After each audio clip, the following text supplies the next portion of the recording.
Welcome to the Rim Break Rodeo. We hope this video helps. You start by preparing the exact server and permissions Vulcan needs. You must have managed server or admin rights. Once confirmed, open the invite flow in the bot dashboard, select scopes bot and applications. Commands, then pick only the permissions Vulcan needs. Make sure to choose the one server where you will test features first and assign a dedicated role for Vulcan. This prevents permission overlap and lets you manage commands and moderation safely as you continue to configure. Once the bot is in place, you configure core settings inside Vulcan's dashboard and Discord role settings. First, move Vulcan's role high enough to manage target roles, otherwise actions will fail. Then enable required gateway intents like members if features rely on them, and save changes.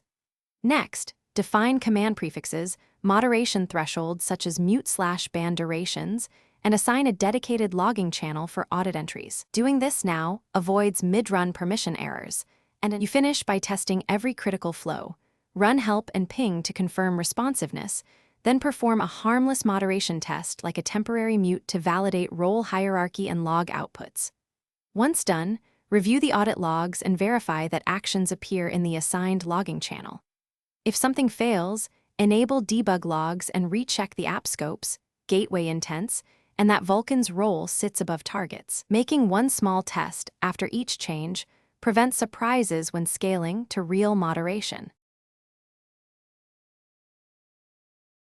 Thanks for watching.